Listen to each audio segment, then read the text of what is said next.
we're going to talk about 401ks. Oh, yes.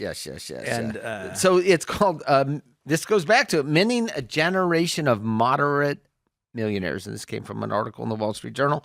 And I thought it was pretty interesting. I was actually kind of surprised the numbers were so low as they were. But going back to the call we just had with Dan, he's 62. He's got $3 million in his account. As of the third quarter of 2025, there were 654,000 people at Fidelity that had Fidelity's got about half the market, don't they? In 401k? Huge amount.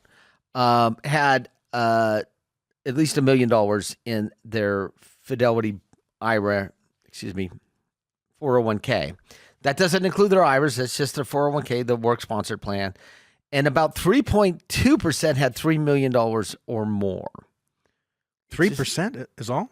Yeah, that had $3 million or more. Oh, $3 million or more. Yes. But the number... Okay, then that goes back to what I was just talking about. But this is what I thought was the best part of this whole article was that 88% of the money allocated in 401ks is in equities.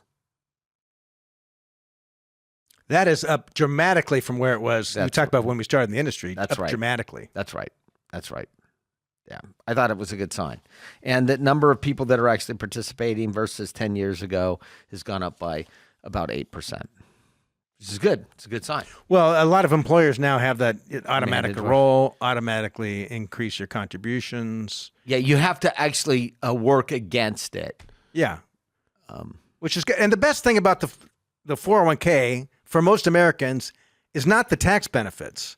It's the fact that it gets sucked out of their paycheck before they have a chance to spend it. Because most people have a hard time savings. Yeah, there's lots of competition. Really, when you're raising a young family, what's the competition? A minivan, new shoes, a trip to Disneyland. There's lots of things competing for your resources. A pair of cleats and dues to play in the soccer club or whatever. Yeah. I mean, not necessarily just trips. It's like basic... And as most people live to whatever their paycheck is. Yeah. So I thought it was a good sign.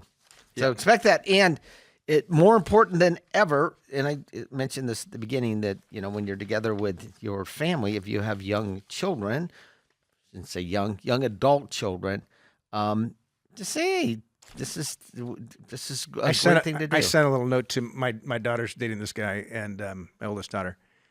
And he had asked me some more. No, I'm not going to talk more, but he had asked me something about his business, and I got a kind of an idea of what his income is. He has no employees for 2025, and so I sent him a little note about the solo K.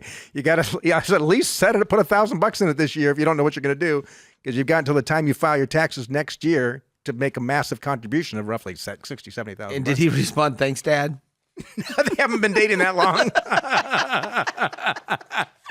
I was one of those things like, is this a bit much for me to say that? I thought I'd be remiss as a financial advisor, not considering I've learned something about you, not to state something here. Yeah. So. And did he respond at all? Yeah, he's going to look into it, and he'll circle back with more additional questions. Oh, very nice. I said, thanks, son. Unfortunately, some of my daughter's friends probably listen to this. It's a relatively new relationship. It may go nowhere. I don't know. But the nice thing is, whatever your daughter hears will be taken out of context. Yeah.